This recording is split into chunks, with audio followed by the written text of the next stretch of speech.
What's up, everybody? Chef Marcus Guiliano here. Welcome to In the Weeds podcast.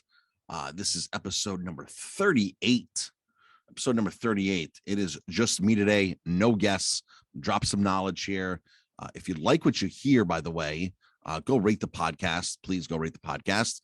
Interact with it on wherever you're listening to it. I appreciate that. Helps us podcast grow. So today we are going to talk about offers. We're going to talk about offers in restaurants and how to do some proper marketing with offers. And of course, my main goal here is to help other restaurateurs. I've been open since 2003. If you know my story, 2003, I struggled the first 5 years, really struggled the first 2 or 3 years. I mean, my first year in business, 2004 is my first full year. We did $190,000 in revenue. That is nothing, folks. That is nothing. If you're in the restaurant industry and you probably wondered how we survived, I don't know how. Honestly, I don't know how we survived. I have no clue how we survived.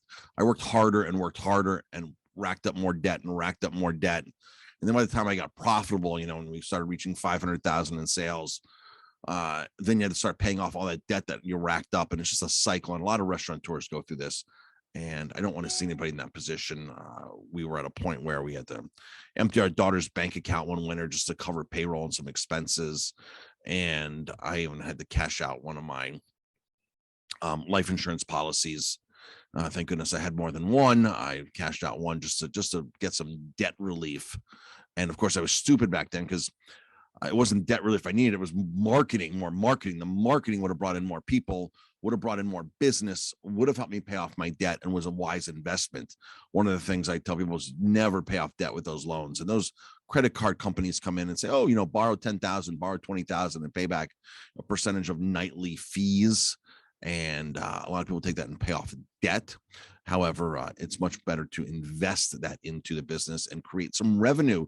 But a lot of us restaurateurs just don't know how to do that, to create revenue. And what I'm going to talk about today is creating revenue on the right offers. A lot of restaurants have some great offers out there. Some restaurants have some not so great offers out there. So let's jump into the offer. All right. So the offer is something you put online, something you put out there to lure people in. It's also called a lead magnet. I've done a lot of videos on lead magnets. Grocery stores do lead magnets. I think most businesses kind of do a lead magnet. They want you to get you in there. Even like Home Depot will do a lead magnet, right? They'll do their lead magnet is like a how-to class. So they'll do a how-to class on, building steps, building whatever. And they'll do a workshop. They're usually free. You go there and learn how to build something, a flower box, whatever it is. That's their lead magnet because they're hoping that you're going to get in the store and that you're going to then buy the equipment from them, the supplies, and then go home and make it yourself. And of course, become a consistent customer, a consistent guest. So a lot of businesses do this. So don't think this is unique to the restaurant industry. And don't think it needs to be something that's like tangible, like you have to have something that you're giving away that they're going to actually eat. Because in the case of Home Depot, they're not, they're just getting a demo. They're getting a class, right? So they're not, getting a free product or something to walk in the door. So don't think you have to give something free that's consumable.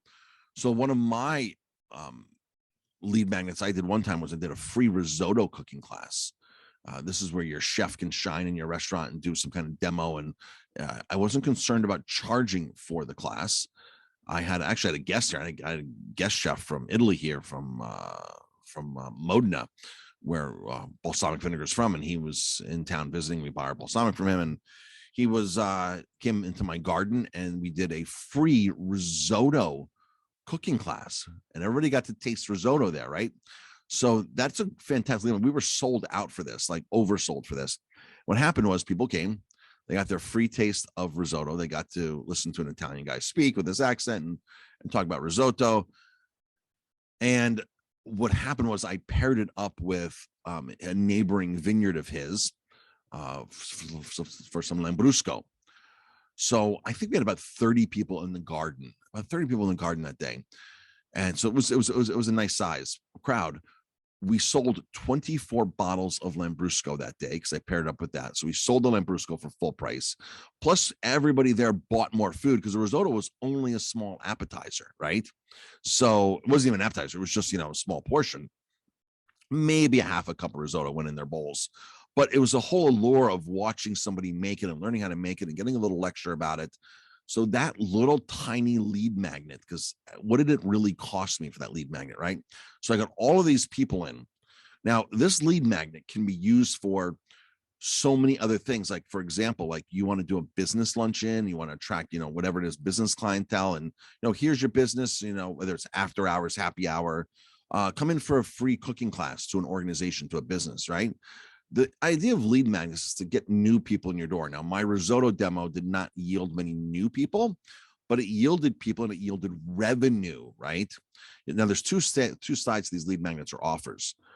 You get them in, you get their information, and you do your due diligence in communicating to them so they keep coming back and back and back. You never want to do a lead magnet that's all of a sudden like, well, I did a lead magnet, I didn't get anybody's information. If you remember Denny's years ago, over a decade ago, they did their Grand Slam breakfast for free. One day you could just walk in and get it.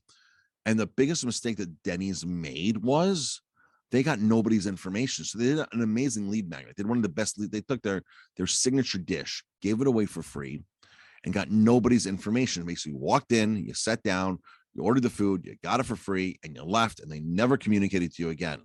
They lost out on thousands and thousands and thousands of leads. So if somebody's going to walk in your door and get something for free, they're probably going to walk in your door and get a 2-for-1 on it, right? Or 2-for-1 to go. So if I was Denny's, I would have put that out there and gotten I'm sorry, but you have to fill out this form to qualify. We're going to email you the offer to your email. You show us your phone right then and there. So we know that you're getting our emails, right? You know the emails are working. Fill this out, scan it, whatever it is. Fill it out, show the server, do a chat bot, whatever it is you want to do, but have it digitally right there. Now, then of course, you thank them and welcome them. 30 days later, if you want to do another revenue boost, you might want to do a 2-for-1 to go. You loved our Grand Slam the first time. We have a special offer for the next 30 days, buy one, get one to go. Or buy one to get one seating in, whatever it is. And that doesn't have to be the exact offer. Or could have just been a simple reminder that, hey, we're here and here's the new Grand Slam. Here's this, here's that, here's that. And that right there alone, because you don't need to give an offer every time, folks. There's three types of guests. They're in 3 lanes. All right. You have people that are in the fast lane. People that are in the fast lane have no idea who you are. You have to send a different message to them than the people that are on the sidewalk. So you have fast lane, slow lane, sidewalk, 3 lanes. The fast lane is people that are just buzzing by. They have no idea who you are. You have to literally tackle them, jump in front of them and tackle them and say, hey, my door's right here. The slow lane has heard about you before. They might have been in once 6 months ago, 6 years ago. They kind of know who you are, but they're not a regular at all. So they're driving by slow to you, right? You don't need to tackle them because they already know who you are, but they need to know you're there and they need to get some kind of little incentive. The fast lane needs a big lead magnet. The slow lane needs just communication, know you're there. Monday nights is lobster night. Maybe that's what they want. They'll come pay full price for it. No needed. The sidewalk are people that are your regulars. You don't need a huge lead magnet. You don't need a big lead magnet for regulars, right? Because they're already there. They're dining with you every 6 months, every 4 months, every 3 months, every 3 weeks. They're your regular guests. These guests just need you to open the door for them. That's all. You need to open the door. An email, a text message, things like that. A birthday card is going to get them back in. It could just be a happy birthday card. Not even be something free. Just say, hey, we're here. That's it. We appreciate your business. There you go. They might be coming to you anyway. So those are the 3 types of guests, 3 types of messages, 3 different types of messages, and a lead magnet to match each of those, right? So now, Denny's created this lead magnet. They had them in. They were in within a month. They could have then they've converted people from a fast lane. They had a lot of people that went to that Denny's offer that were fast lane people, just going by, wouldn't even think about going to them. Oh, but free Grand Slam, let's try them out. So they moved guests over a lane to the slow lane. And your job is to keep moving people over lane to lane to lane. That's your job, okay, in marketing. That's what it is. So 3 different messages always to different people. This is why Facebook ads, don't work as well as you think they work, unless you segregate and understand who you're advertising to and understand the engagements in there and everything, because you need to understand the demographics. And then some demographics are those 3 lanes of traffic that are your guests or potential guests. Now, as far as the lead magnet, Denny's made that mistake. When you plan an offer, and we're going to use offer and lead magnet interchangeably, when you use the word offer, or when you make an offer, you have to make it something big enough, because you want to attract new people. You want to bring in those fast lanes, the slow lanes. You want to make it big enough so, and this happens like with phone companies too, right? You get all these phone companies and all these service cables. I know first month for free, first 3 months for free, whatever it is, because they want you switch to us and we'll do this and this and this. Credit cards do it. Switch to us for no interest for 3 months or whatever it is. So everybody does this. Don't think you're unique, and don't think that you don't need this. It's good marketing. Because a lot of people say, I don't want to give away stuff for free in my restaurant. And I understood that, because I was in that situation in the beginning. I don't want to give stuff away for free. I want to charge full price because I'm in debt and I need to pay. And how can I afford to give? I always thought, how can I afford to give something away for free if I have bills to pay? And one of the mistakes I made in the very beginning was I made too many stipulations on my offers. I wanted them in, but I had too many stipulations, right? You couldn't come in on a Saturday and Sunday night, Friday and Saturday night to use this offer. But this offer was good during the week, and it confuses the guests and it pisses them off. And they might say, well, yeah, I like the restaurant, but there's too many stipulations on there, no strings attached, right? That's an oxymoron. Stipulations on a no strings attached. When you make a no strings attached offer, it's really no strings attached. So now let's talk about crafting this offer that's going to get people's attention. So if you're going to do an offer, you've got to make it big enough so people act upon it. One of the biggest problems is they're giving 10% off. They're giving a free dessert.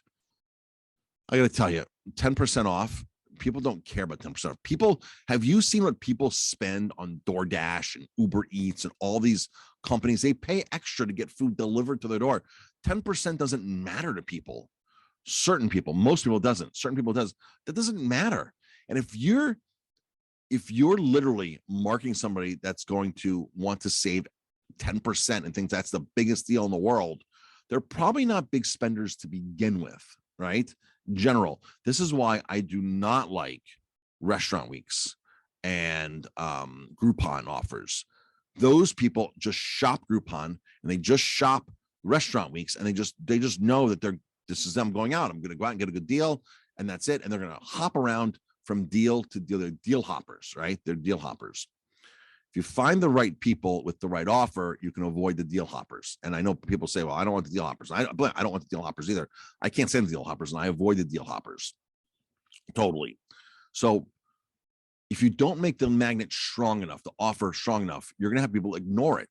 And then you're going to end up saying, well, gee, Marcus, offers don't work. They really don't work. I tried this, I tried that. They don't work.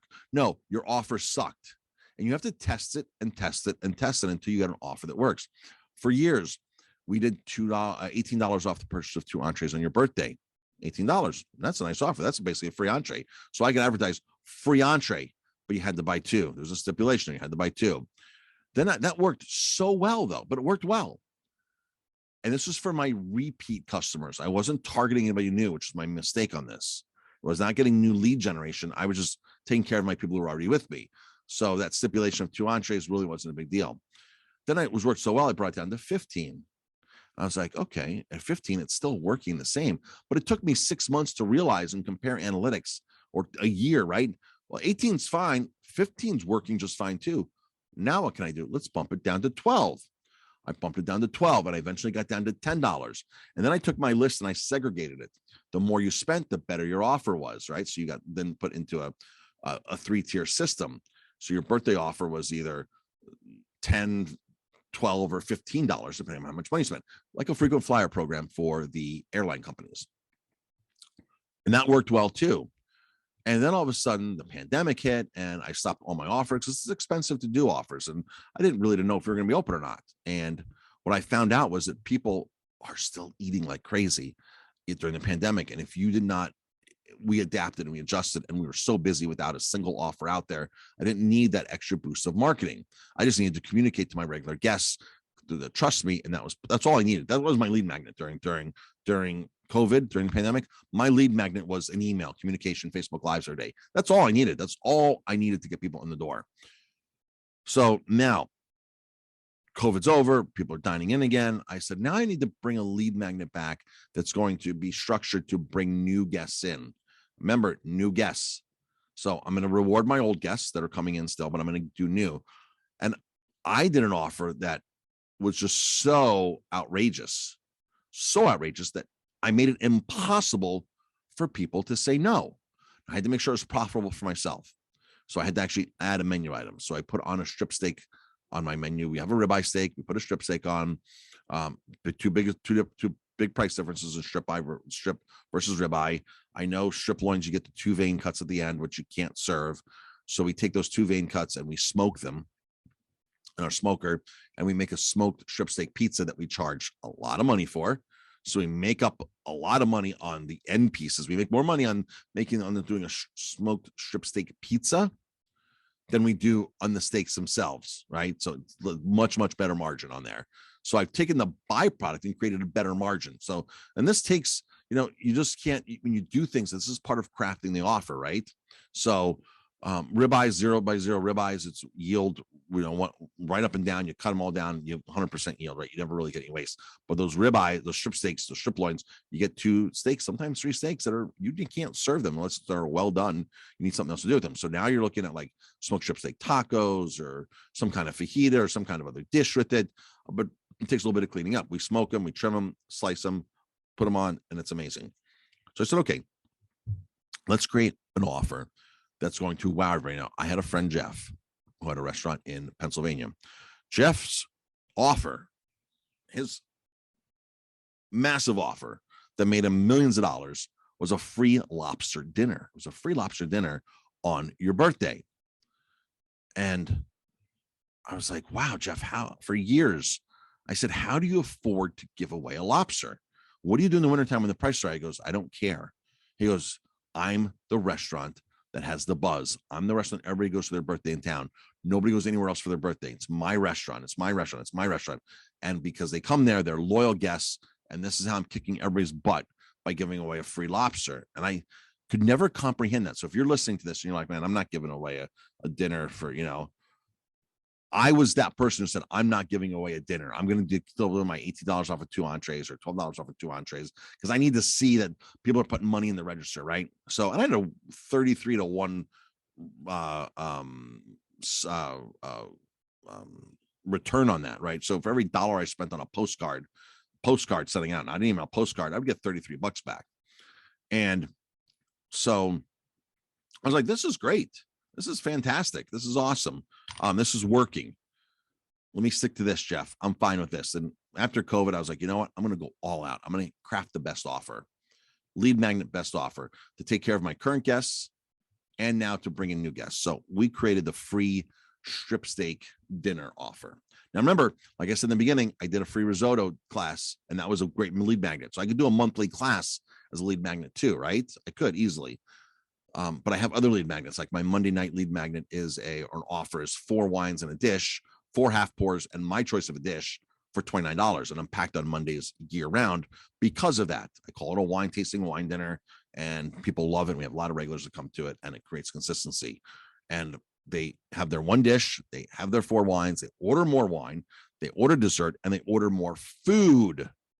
So that $29, which we're raising it, by the way, up a bit now, that $29 turns out to be now $65 per person. But they didn't sign up for a $65 wine dinner. They signed up for a $29 wine dinner. It got them in. They spent all this more money on our regular portion sizes. Because sometimes when you do these wine dinners, you're doing, 5 portions, and you should really be charging $90. But because it's all wrapped up together, you might charge less. You might charge 70. You're not really, the idea of doing these wine dinners is so people do get some kind of value. Because why not just, bring in 5 friends and buy 2-3 bottles of wine and order all your food off your menu? You do your own wine dinner at that point, right? So, but the wine dinner, you kind of wrap it up, and it's a wrapped price. And the idea is you're kind of saving the guests a little money. Here, I wrap it up on a smaller amount, and then they spend on the top end. So that's a great offer as well. So back to the birthday offer. 29. I put a strip steak on my menu for $29.99. I raised all my prices across the board, by the way. When I put up that free strip steak dinner, all my entrees went up. I raised them all like $3, just across the board, $3 up.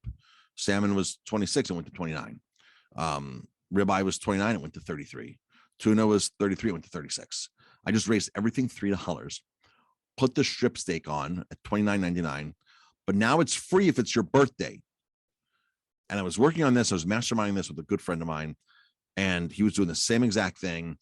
And I said to him, I said, well, what are you going to do if they come in a week before? He goes, nope, they got to come in on their birthday. I said, well, what if they came in the week before and you gave them half off? Now you're getting half. Because we're running a 25% food cost on the strip steak dinner at $30. So if I do half off, I'm running a 50% food cost. They're still coming in for the birthday, and they're still getting a great deal. Who wouldn't get half off of a steak dinner if it's not your birthday, if it's 2 weeks before, 2 weeks after? So I crafted the offer to accommodate those people that could not make it in on their birthday. So we love snail mail. And if you're watching this, we love snail mail. So we send postcards out, customized personal field postcards to the actual person that's in our database. And so I can see who's bringing them back. And when you sit here with a stack of these on your desk from people that have returned them, right?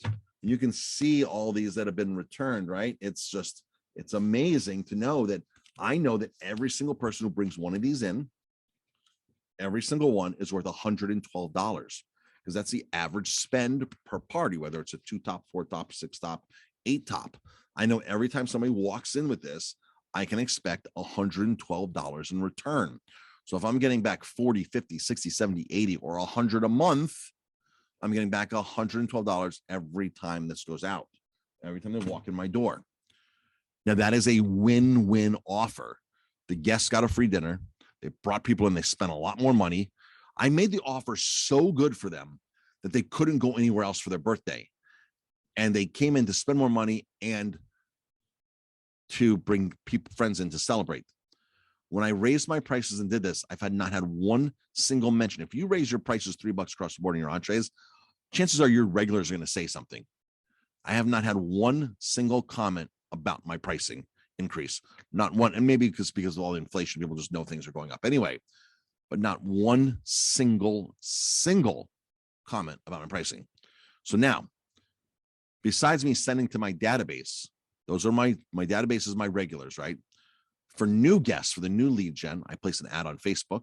I use a 7-day birthday option. I had a chatbot set up. Chatbot goes through this offer.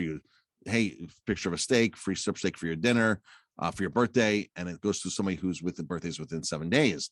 If you want a free strip steak dinner for your birthday, comment yes. They comment whatever they want. The chatbot, the artificial intelligence, takes over the chatbot, and they go in and start interacting with the chatbot. It drops. I grab their email. Their email gets zapped into a Google Drive, which then goes into a Google Sheet, which then goes into my CRM. So now I can get their birthday every year. So new lead magnet, even if they never redeem the birthday offer, I have their email right then and there. I have their email. I have it because the chatbot goes through. I need your email. And the chatbot knows, Facebook Messenger knows their email. So it gives them an option to click. That's my email. It pops up, populates it, pre-populates it. They click it, it goes in, and I now have it. So they don't come in, I got them for next year. They do come in, I got them for an average of $112. And it's a new customer that then goes into my database that I can then email weekly or bi-weekly, or twice weekly, all of my offers, all of the cool things we have going on. And part of the biggest thing when you create a lead magnet or offer is you still have to do your job and keep them coming back and engaging them. Some people put a great offer out there, like Denny's put a great offer out there, and they went nowhere with it. They did not communicate to them afterwards at all. So there was no reason for them to go anywhere else besides they had no reason to bring them back in to Denny's because they did not communicate them. They did not keep their part of an offer up. And I'm surprised a national company like that wouldn't have better marketing, somebody better in charge of marketing. So now, if you are a chef or a food and beverage director or a restaurant manager, and you know this stuff, you know marketing, you know pixels, you know retargeting, you know lead offers, you know this lead gen, you would make a massive difference for any restaurant owner. Like any restaurant owner would love to have you on board. I quickly went through, I placed an ad on Indeed for some help. And then I wanted to see what was out there. And when I wanted to see what other restaurants were offering. So I went to a couple bigger cities and I was like, what are the going rates, this and that, for, you know, restaurant managers, all these positions. And some of these places are paying big bucks for a restaurant manager, like 85,000, 115,000, 130,000 for a restaurant manager. And I go to the websites of these companies, these restaurants, and there's no Facebook retargeting pixel. There's no information capture. I'm like, they're paying a restaurant manager $130,000, and who's ever they paid in the past that has not gotten them on track, and they have not hired, you know, a company to come do this for them. So if you work for somebody, if you're a restaurant manager, you work for somebody, you walk into a job interview and you're like, the job's 75,000. What are your sales? Your sales are 2 million, 2.5 million. What if we can get you to, what if we can get to 3 million on some of the marketing tactics that I know? Can we talk bonuses? What if we do? And if an employee walked in here and said, oh yeah, let's just say $1 million. You're doing $1 million. If I get you to $1.5 million, Marcus, can we talk about, you know, raising my salary? I'd be like, yeah, I've never been able to get $1.5 million. $1 million my best year and this and that. Of course I'd want to give you more money if you get me to $1.5 million. So if you work for somebody, this kind of stuff is mind blowing. If you're the owner of the restaurant, the operator, the owner, then you should be listening to this stuff as well. This is all stuff that makes a big, big difference. So whether you're an employee or an operator yourself, knowing marketing is probably the number one thing. Being able to sell and market is the number one thing in everything, right? So create a good lead magnet, follow up with them, capture all their information, make the offer so unresistible that they'd be stupid to say no. Now, this happens like gym pricing, right? I don't know if anybody knows 24-hour fitness, but here locally, they have like a $9.99 a month deal. They put it out there for dirt cheap, or whatever it is, $14.99 a month to go work out. And some gyms are like $100, New York Sports Club, $100.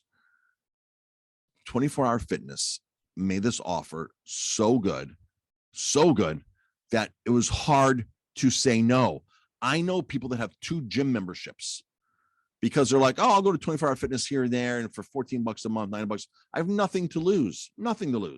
So the cheaper price is one location. If you do more locations, then it's more money. So they're like, I don't care if I don't go once a month. It's $9.99. Like, who cares? I'll go to my regular gym. I'll pay the $35 a month or $55 a month. And then I got an extra gym I can go to when I'm there, or there's extra equipment there, or I like the classes there. They made it so impossible for you to say no. That's how your marketing has to be. That's how your offer has to be. But you have to do your part on the back end to get them back. Now, a savvy restaurateur will know their lifetime value of a guest.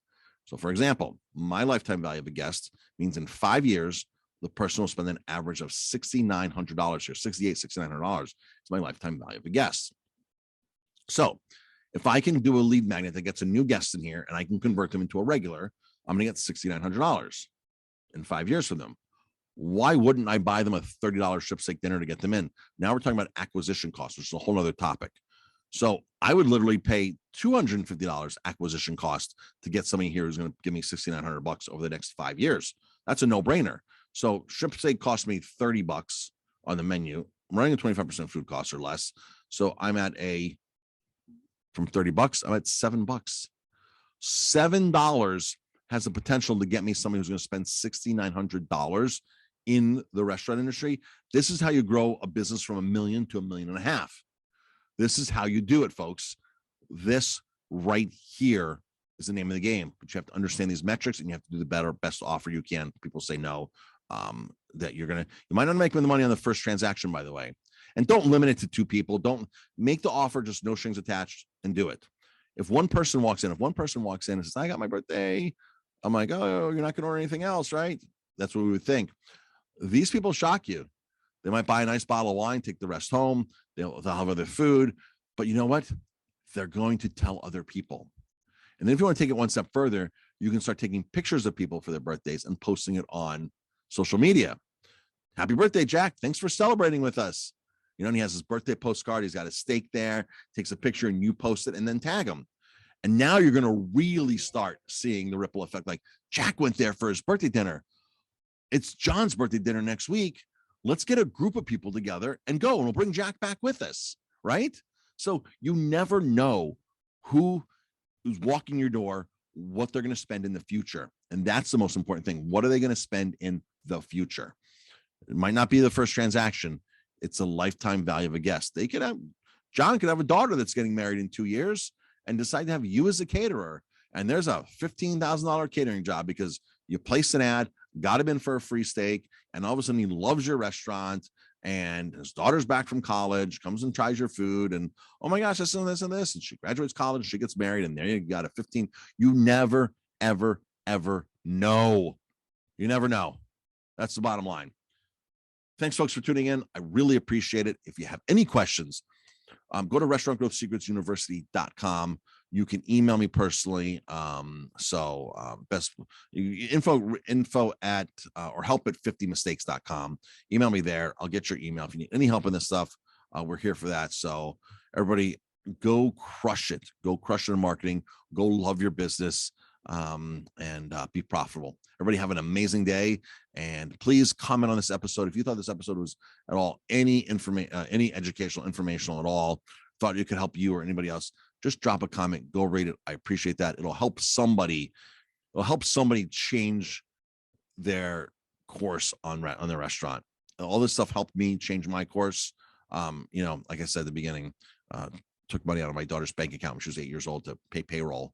And it wasn't like we went and asked her, hey, honey, can we borrow money? We're like, oh, our daughter has money in her bank account. Let's go. And it was all of her birthday money. I was like, we obviously paid it back, but we just went and just took it out, and that was it. And it was a terrible feeling. So I don't hate when people have to do things like that. I don't want you to have to do things like that. So that's why you want to drop a rating. So somebody somewhere who's in that situation can be shown the light. And again, if you are a profitable business, you want to go from $3 to $3.5 million, this is the kind of stuff you need to be doing to get you to the next level. Everybody have a great day. Talk to you later.